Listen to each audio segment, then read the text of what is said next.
Astaghfirullah. Bismillahirrahmanirrahim.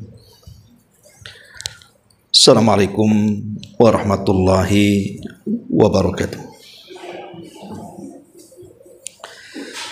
Alhamdulillahi wassalatu wassalamu ala rasulillah wa ala alihi wa sahbihi wa mawalah wa la hawla wa la quwata illa billahi wa ba'du.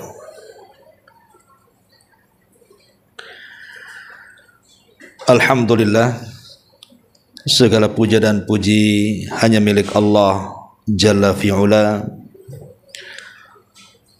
Salawat dan juga salam kita hadiahkan kepada Rasul kita Nabi besar Muhammad sallallahu alaihi wa ala alihi wasallam. Kita lanjutkan kajian kita membahas kitab Al-Jami' dan kita masuk dari hadis Abi Sa'id Al-Khudri radhiyallahu an. Baik, kita baca hadisnya baru kita jelaskan. An Abi Sa'id Al-Khudri radhiyallahu an.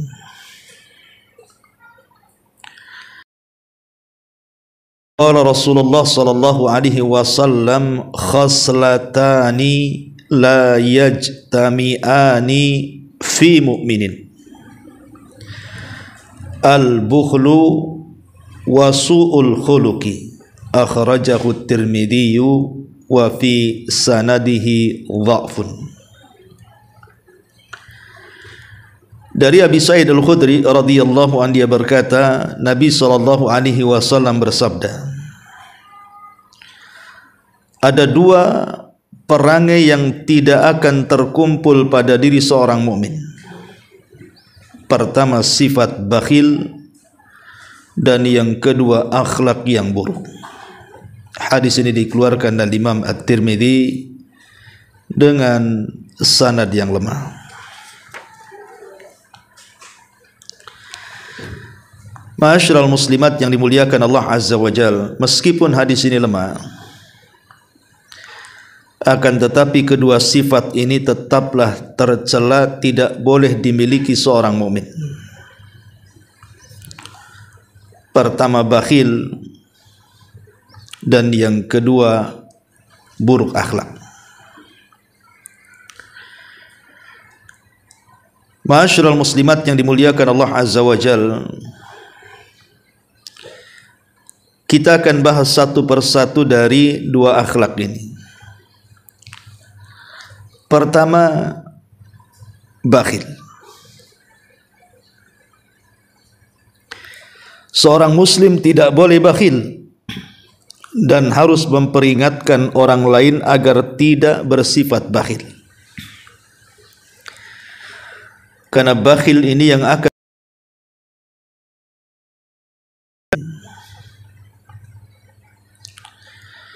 Ma'asyiral muslimat yang dimuliakan Allah Subhanahu wa taala, bakhil ini lebih parah dibandingkan penyakit.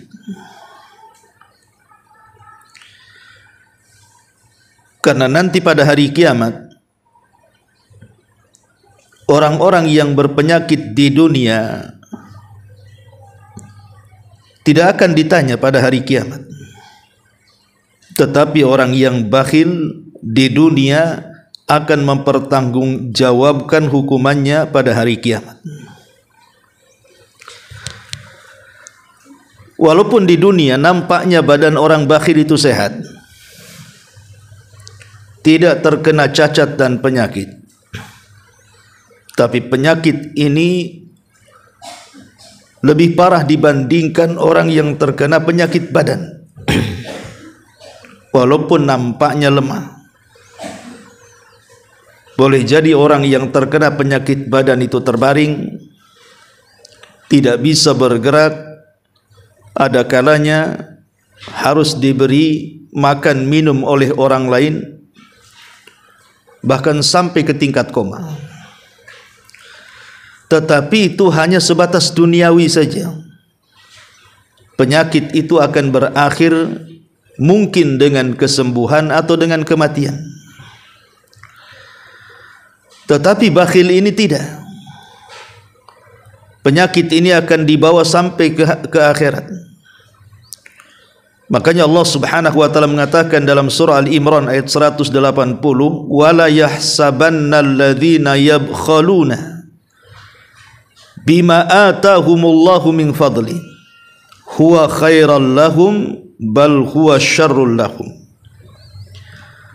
sayutawwaquna ma bakhilu bihi yaumal qiyamah." Jangan sangka orang-orang yang mereka bakhil dengan apa yang Allah telah anugerahkan dari rizkinya itu lebih baik bagi mereka, bahkan itu keburukan bagi mereka, dan mereka akan dikalungkan pada hari kiamat dengan sifat bakhilnya. Maksudnya akan disiksa pada hari kiamat karena kebakhilannya di dunia. Karena orang-orang bakhil itu umumnya menganggap dirinya baik. Ketika seseorang tidak mau memberi kepada orang, dia pikir dia menjaga hartanya, menjaga kenikmatan dunianya untuk bersenang-senang dengannya. Salah, itu sebuah keburukan bagi mereka. Karena hal ini akan menjadi bencana bagi dia kelak pada hari kiamat. Ma'asyiral muslimat yang dimuliakan Allah Subhanahu wa taala. Bicara tentang bahaya bakhil ini, sebelum saya bicara tentang bahaya bakhil, bakhil ini kan tidak mesti dalam masalah harta, Bung. Tapi bakhil ini bisa mencakup banyak hal. Dan yang paling parah dari bakhil ini adalah bakhil dengan ilmu pengetahuan. Dia tidak mau mengajarkan ilmu itu kepada orang dan berusaha untuk menyembunyikan. Ini adalah sebakhil-bakhilnya orang bakhil. Kemudian yang kedua,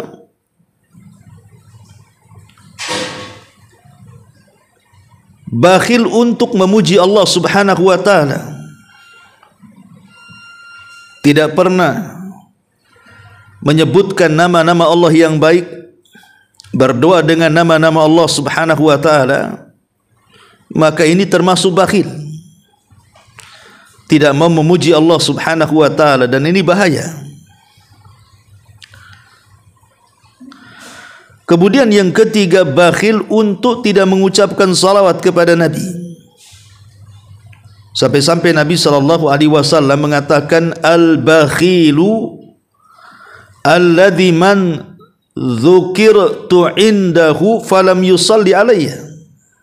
Orang bakhil adalah orang yang namaku disebut di hadapannya, tapi dia tidak mau bersalawat kepadaku, kata Nabi. Ini juga termasuk kebakhilan. Bakhil untuk tidak mengucapkan salawat kepada Nabi sallallahu alaihi wasallam. Kemudian juga bakhil untuk tidak mengucapkan salam. Bahkan Nabi sallallahu alaihi wasallam mengatakan, abkhalun nas man bakhila bis salam. Orang bakhil dari manusia adalah orang yang bakhil untuk mengucapkan salam. Berat untuk mengucapkan salam. Maka ini juga bagian daripada bakhil. Ketemu orang ngeleos tidak pernah mengucapkan salam. Berat bibirnya untuk mengucapkan salam, padahal salam itu sunnah dan berpahala. Ma'asyiral muslimat yang dimuliakan Allah Subhanahu wa taala. Tetapi pembahasan yang kita bahas di sini adalah bakhil terhadap para fuqara. Tidak mau membantu mereka, tidak mau menolong mereka, sayang dengan hartanya. Ma'asyiral muslimat yang dimuliakan Allah Azza wa Jalla, inilah yang dimaksud bakhil di sini, bakhil terhadap manusia. Kita tahu bahwa harta itu bukan milik kita. Semua harta yang kita miliki itu adalah milik Allah Subhanahu wa taala. Bukan hanya harta, badan kita loh milik Allah Subhanahu wa taala. Dari atas kepala sampai kaki itu semua milik Allah. Jadi harta yang kita miliki itu hanya sekedar titipan. Dan ketika Allah Subhanahu wa taala menitipkan harta dunia kepada kita itu, Allah memberikan ujian. Lah di antara ujian harta adalah bersedekah kepada sesama. Itulah ujian harta. Lah dalam ujian ini ada yang berhasil, tapi kebanyakan yang gagal. Karena logikanya begini, Bu. Ibu yang cari uang, anggaplah bekerja dari pagi sampai sore, berkeringat, capek badan, kemudian dapatlah ibu uang.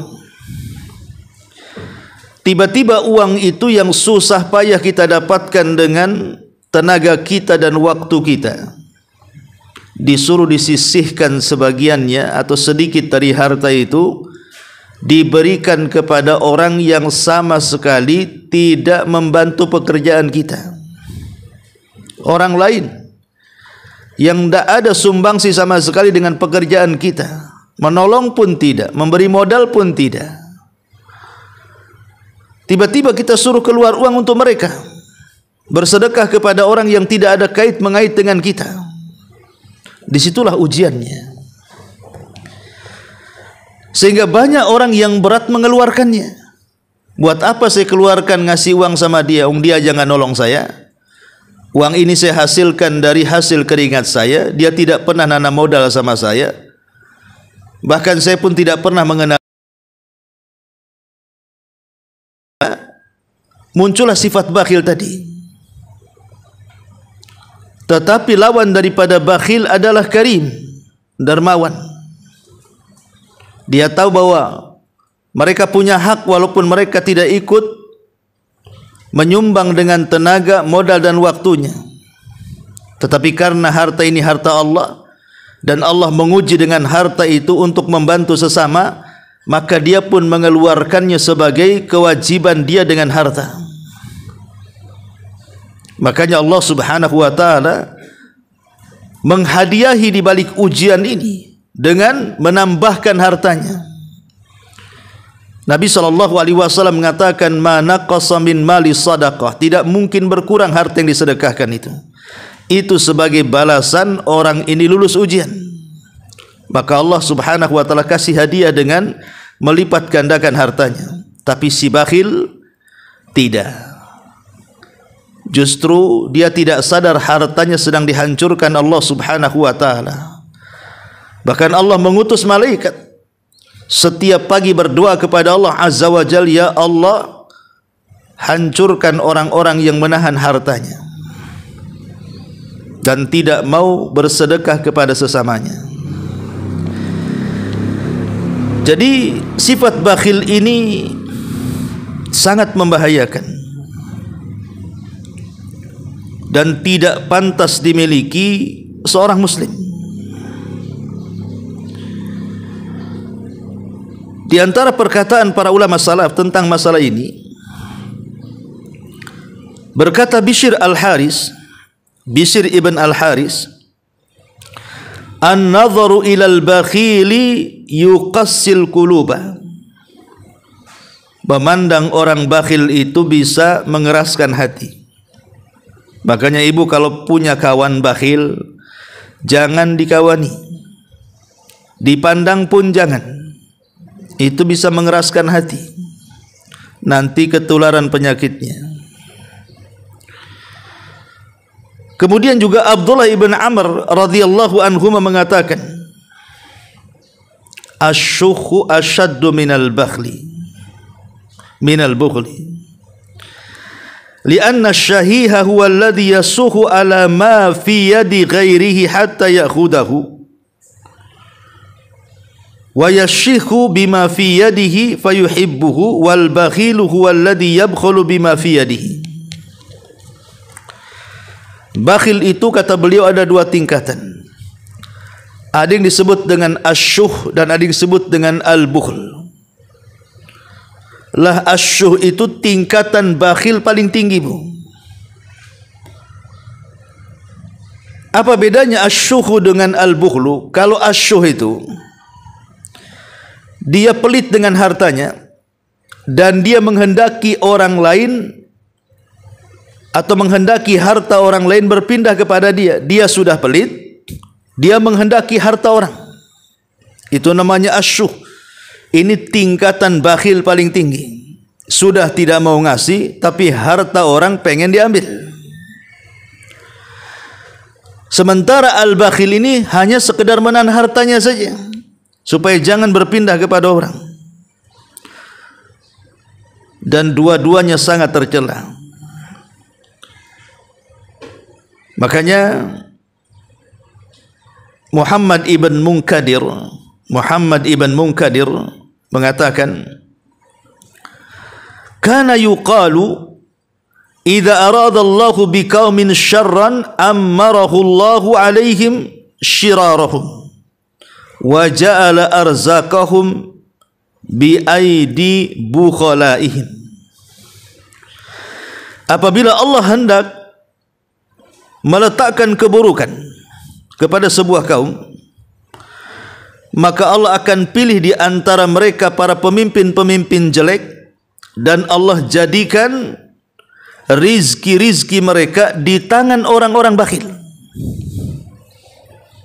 Jadi kalau Allah subhanahu wa ta'ala hendak meletakkan keburukan pada sebuah kaum, pertama Allah angkat pemimpin yang paling buruk di antara mereka, dan Allah letakkan rizki mereka di tangan-tangan orang bakhil.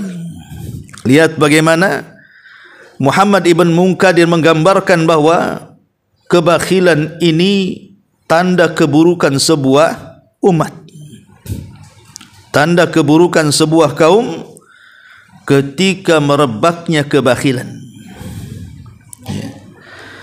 Makanya pengaruh bakhil ini luar biasa, Bu. Apa saja pengaruh bakhil ini? Pertama, orang bakhil itu diharamkan akan mendapatkan pahala besar dari pahala-pahala infak dan sedekah dan pintu-pintu kebaikan yang lainnya. Jadi orang bakhil itu hakikatnya membuang pahala. Harusnya dengan kekayaan itu dia bisa mendapatkan pahala banyak, pahala yang akan mengalir seumur hidupnya sampai kematiannya. Idza mata ibnu Adam inqata amaluhu illa min salasin sadaqatin jariyah.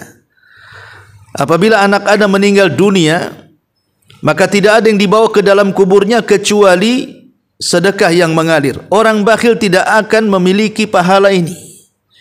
Pahala yang mengalir sampai kuburannya terhalang bagi orang yang bakhil.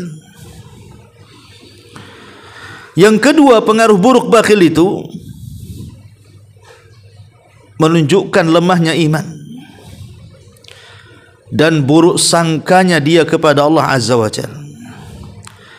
Dia sangka kalau seandainya dia keluarkan sebagian harta atau sedikit dari hartanya, menunjukkan apa? Menunjukkan kefakiran. Karena kalau dia sedekahkan 100.000, maka akan hilang 100.000 di dompetnya. Sehingga dia berburuk sangka kepada Allah seolah-olah dia menyia-nyiakan hartanya dan memberikan kepada orang dan mengurangi hartanya. Padahal Al-Quran dan Sunnah sudah membuat paradigma terhadap kaum muslimin bahwa siapapun yang bersedekah pasti akan ditambah, tapi orang bakhil tidak yakin dengan tambahan itu. Akhirnya berburuk sangka dengan Allah, jadilah dia lemah iman. Kemudian yang ketiga, akan membuat manusia tidak suka. Orang bakhil orang enggak suka. Contoh sederhana ya ibu ya. Ibu makan sama kawan-kawannya. Perhatikan orang bakhil ini, biasanya banyak alasan tuh. Giliran mau bayar terakhir, siapa yang mau bayar, nampak orang bakhil itu. Pura-pura ke toilet, pura-pura menerima telepon, pulang dulu, sibuk ya. Giliran suruh bayar saja banyak alasan, Bu. Giliran pesan makan paling depan dia milih menu. Ini nampak kan, tidak suka, lama-lama sekali, 2 kali, 3 kali, lama-lama dicap tuh. Jangan bawa dia katanya. Lama-lama manusia benci, jijik sama dia kan, karena kebakhilan tuh. Itulah buah bakhil.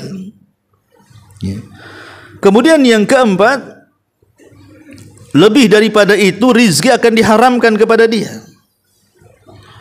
Dia sangka dengan bakhil itu akan membawa kekayaan, salah. Bakhil itu membawa kemiskinan, karena Allah haramkan rizki kepada orang bakhil. Yang kelima, sadar ataupun tidak sadar, orang bakhil ini jatuh kepada perbuatan dosa. Kenapa? Karena dia meninggalkan hak dan kewajiban yang harus dilaksanakan dari perintah Allah, seperti sedekah dan zakat, infak dan sedekah. Itu adalah perintah Allah.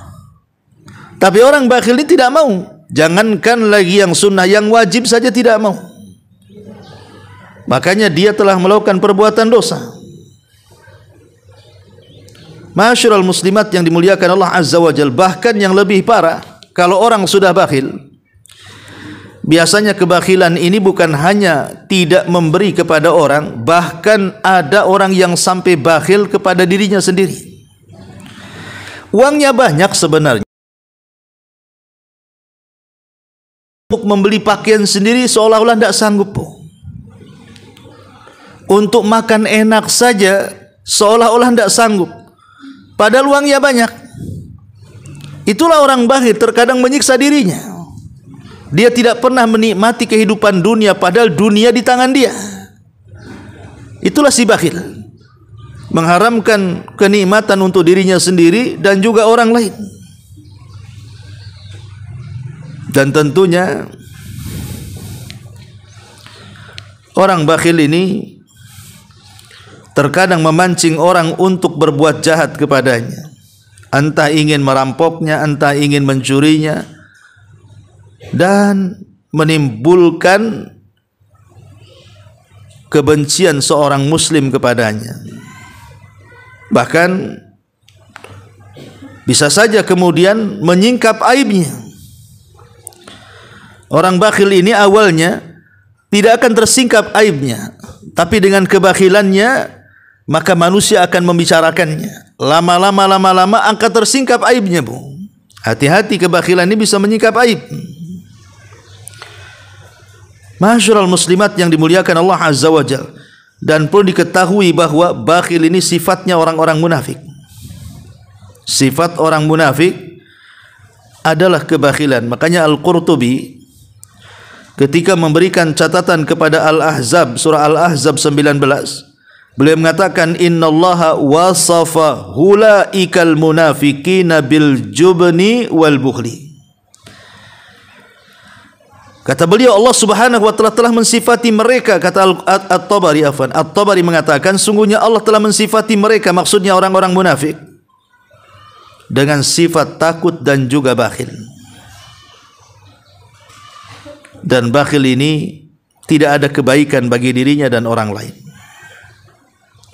Dan itu adalah seburuk-buruk sifat dari sifat-sifat manusia yang bisa menghancurkan individu dan masyarakat. Makanya kenapa di sini Nabi SAW mengatakan bahwa seorang mukmin tidak layak memiliki sifat ini, kebakhilan. Dan yang pertama adalah su'ul khuluqi. Ini bahaya bakhil. Kemudian sifat yang kedua yang dijelaskan dalam hadis ini, Nabi SAW mengatakan wasu'ul khuluqi, dan buruknya akhlak. Al-Imam Ibnul Qayyim rahimahullahu ta'ala mengatakan, buruk akhlak itu sumbernya 4. Kenapa orang itu bisa jelek akhlaknya, bisa buruk akhlaknya? Kata Imam Ibnul Qayyim, karena sumbernya 4, Bu. Hati-hati dari 4 sumber ini yang menjadikan orang buruk akhlak. Yang pertama, al-jahlu, kejahilan. Orang bodoh. Orang yang tidak berpendidikan, yang tidak pernah diajarkan sopan santun, yang tidak hidup dalam keluarga yang penuh dengan akhlak, maka kejahilan ini memicu munculnya keburukan akhlak. Lihat anak-anak yang tidak dididik baik orang tuanya, sehingga dia jahil dari akhlak-akhlak mulia. Lihat dari mereka, akhlaknya sangat buruk sekali.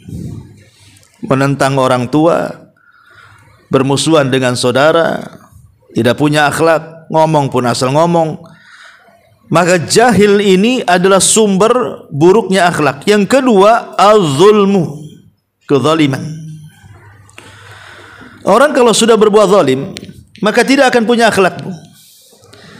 Karena orang yang zalim ini bisa saja menyakiti perasaan orang dengan tajamnya lisan, menyakiti badan orang dengan ringannya tamparan, bahkan menganggap ringan darah orang dengan membunuhnya. Nggak ada akhlak orang-orang yang zalim itu. Maka jauhi sifat zalim, karena ini sumber munculnya akhlak buruk. Kemudian yang ketiga, asyahwatu, mengikuti syahwat, hawa nafsu. Akhirnya jatuh kepada zina, minum khamr, jatuh kepada judi, jatuh kepada macam-macam maksiat karena mengikuti syahwat ini. Akhirnya jatuh kepada perangai yang buruk. Dan yang terakhir, al-ghadab, mengikuti emosi amarah. Orang yang marah itu tidak akan berakhlak, Bu. Umumnya orang marah kan, kayak ibu lagi marah nih, udah mata merah, melotot, mau keluar, urat lagi kencang, kadang-kadang ngomong gak dipikir, Bu, mengeluarkan kata-kata binatang dari A sampai Z. Ya, kadang-kadang kemudian dia hilang malunya, dia bisa berteriak-teriak depan orang, hilang akhlaknya, Bu, orang marah itu. Lah Imam Ibnul Qayyim rahimahullah mengatakan, inilah 4 sumber jauhi, karena 4 sumber ini yang menjadikan akhlak kita jahat. Ya, kejahilan, kezaliman, syahwat dan marah. Ma'asyiral muslimat yang dimuliakan Allah Subhanahu wa taala. Bicara tentang akhlak yang buruk. Akhlak yang buruk ini kan penyebabnya banyak. Kalau sumbernya jelas 4 tadi, Ibu. Jelek akhlak itu banyak. Ya. Pertama, al-wilayatu. Mungkin dia diberikan pangkat, jabatan, kedudukan, merasa sok, sampai-sampai merendahkan orang, merasa dia paling tinggi sehingga dia bisa mencaci maki orang. Lihat para pemimpin itu, Bu, yang sok-sok jadi pemimpin, padahal dia tidak sadar bahwa kepemimpinan itu amanah. Allah yang memberikan, Allah juga berhak mencabutnya. Tetapi banyak orang-orang yang terlahir menjadi pemimpin itu seperti Fir'aun dan Namrud. Kadang-kadang menindas dengan ucapannya, merugikan dengan perbuatannya. Jadi kepemimpinan itu kalau tidak tahu itu amanah dari Allah, membawa bencana. Maka akan muncul akhlak-akhlak buruk, Bu. Ini yang pertama. Yang kedua, al-azl, menyendiri, gak mau bergaul dengan orang. Itu juga menimbulkan akhlak buruk, Bu. Kita ini manusia harus bersosial, harus berkawan, bukan ngurung aja kan begitu ya. Kan ada tuh orang-orang yang mungkin pikir karena sudah ngaji, pindah ke lingkungan yang tidak ada satupun yang ngaji di lingkungan itu, akhirnya ngurung diri di rumahnya, nggak mau keluar bertetangga. Alasannya apa? Buat apa katanya, orang-orang sekitar ini orang awam katanya. akhirnya ngurung diri, Bu. Ini membuat kecurigaan orang. Nanti gas dapur meledak disangka teroris. Karena enggak mau bergabung sama orang kan, Bu ya. Ingat, kalau seandainya seorang muslim itu mau bersosialisasi dengan tetangga dan masyarakat, kemudian mendapatkan gangguan, mungkin digibah, diejek, disakiti, dibuli, difitnah, digibah, itu lebih baik, Bu, dibandingkan ngurung diri di rumah dan tidak ada yang mengganggu. Begitu Nabi mengatakan. Karena ketika kemudian kita bergaul dengan orang itu kan menumbuhkan sifat kedewasaan sehingga dia bisa mengelola konflik tuh. Bisa menghadapi orang, bisa memberikan solusi kepada orang, bisa membantu orang dan begitu seterusnya.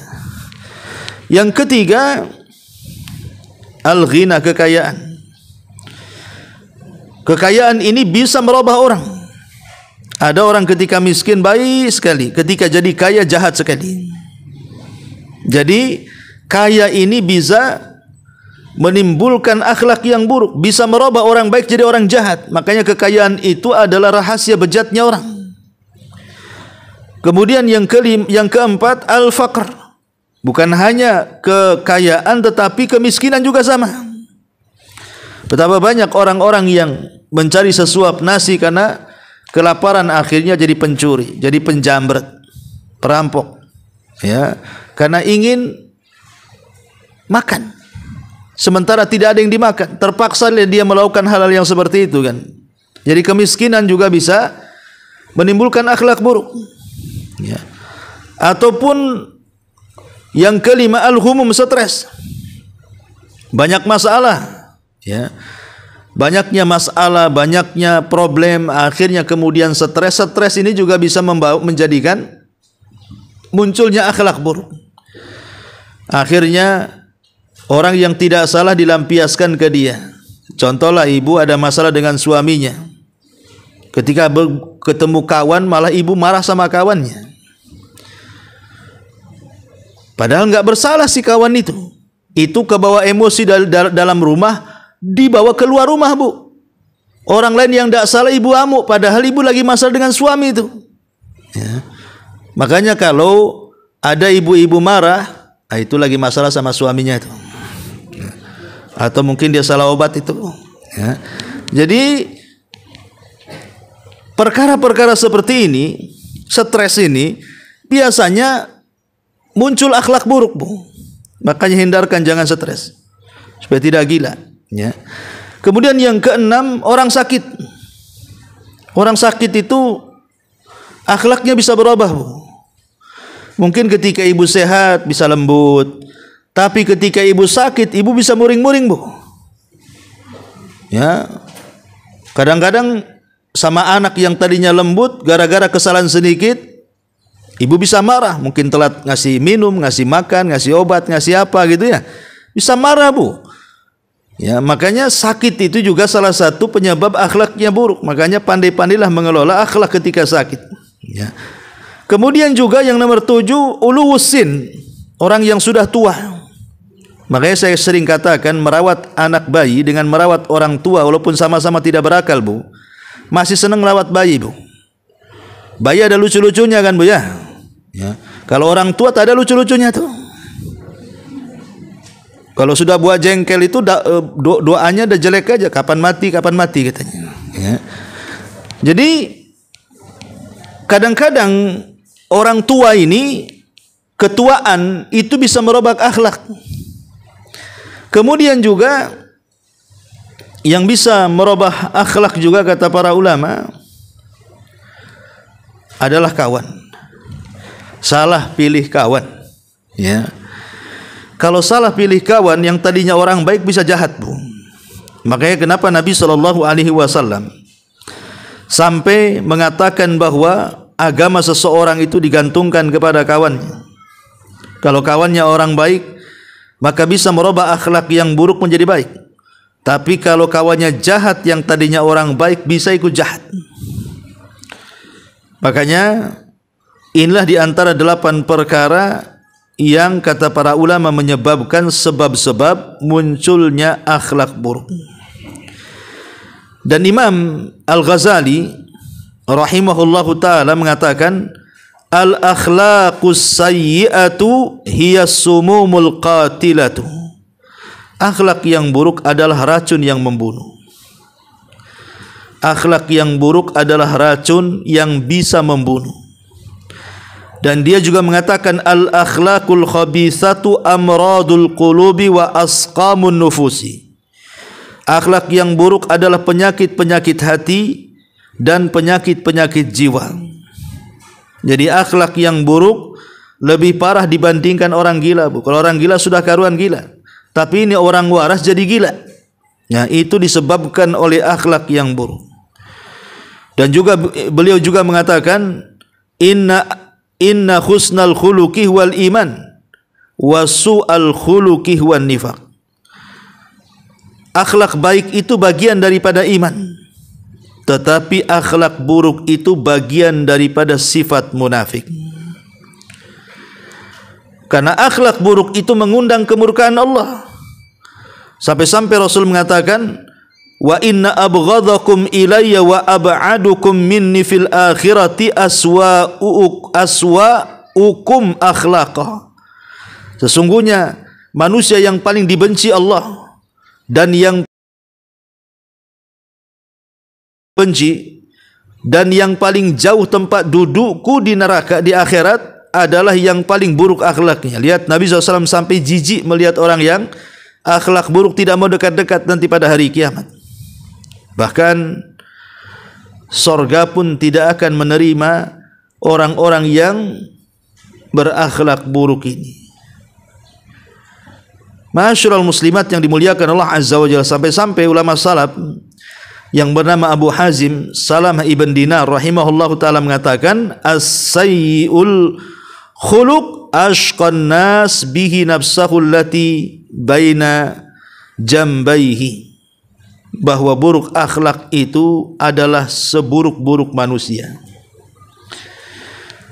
Dari keterangan para ulama ini, ikhwatu ibu yang dimuliakan Allah Subhanahu wa taala, maka jangan sampai kemudian seseorang berakhlak buruk. Akhlak buruk itu bisa dilihat dari 3 perkara, Bu. Dalam badan kita, dari kepala sampai kaki, kita ini punya 3 badan yang menunjukkan buruknya akhlak. Pertama dari leher ke kepala, Bu.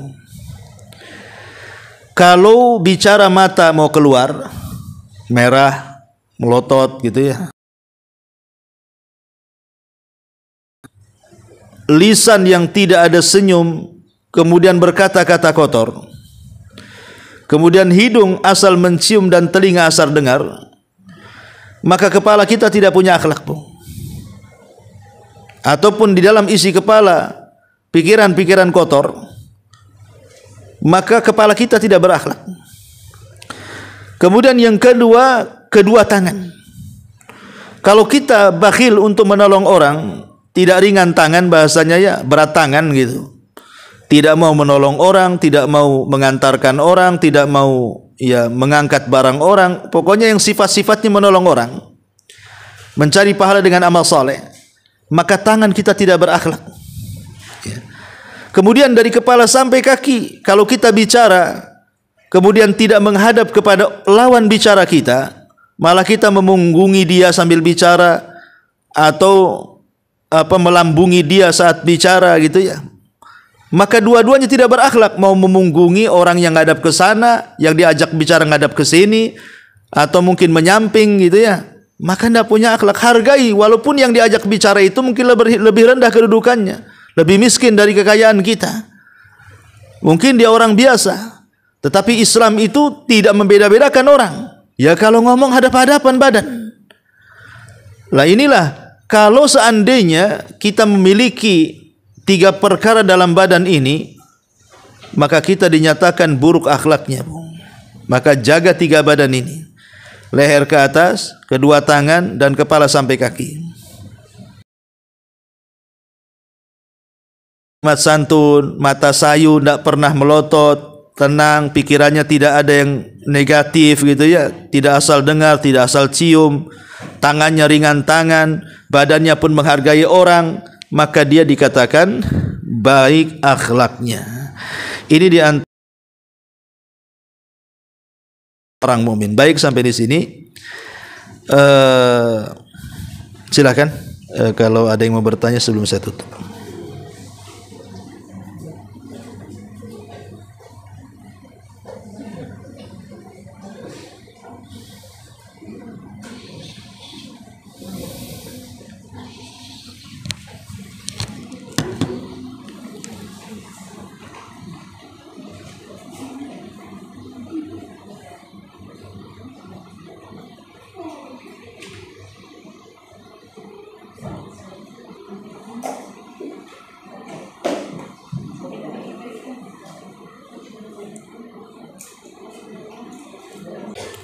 Keras kepala maksudnya apa itu? Keras kepalanya tuh.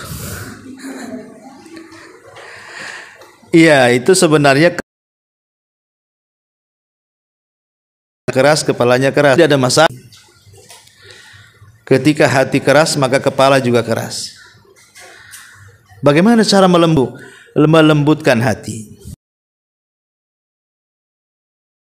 Panas, ya. Pertama, minta kepada Allah membolak-balikan hati yang keras menjadi lembut, atau supaya lembut hatinya.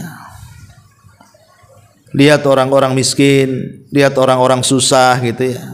Kalau dia kaya gitu. Atau menyentuh dan mengusap kepala anak yatim. Sebagaimana Rasul mengatakan, kalau engkau ingin melembutkan hati, ya usaplah kepala anak yatim. Itu cara melembutkannya. Atau melembutkan hati dengan berzikir. Karena hanya dengan zikir itulah yang menenangkan jiwa. Ala bi dzikrillahi tatmainnul qulub. Ingatlah, dengan zikir itu lambat laun bisa menenangkan hati dan melembutkannya. Atau membaca Quran. Atau hadir di majelis ilmu. Supaya hati kita lembut. Karena orang-orang yang jarang duduk di majelis ilmu, jauh daripada ta'lim, ruhnya tidak pernah dikasih makan, hanya badannya saja, itu mengeras hatinya, Bu.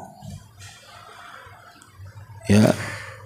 Kemudian juga berusaha untuk menjadi lembut, walaupun awalnya dipaksakan. Dipaksakan, tetapi insya Allah lama-lama jadi terbiasa. Wallahu alam. Tapi yang jelas bahwa mintalah kepada Allah dengan banyak berdoa agar hati kita ini dibolak-balikan dengan bolak-balik yang baik.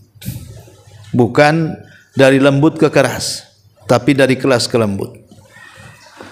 Wallahu alam.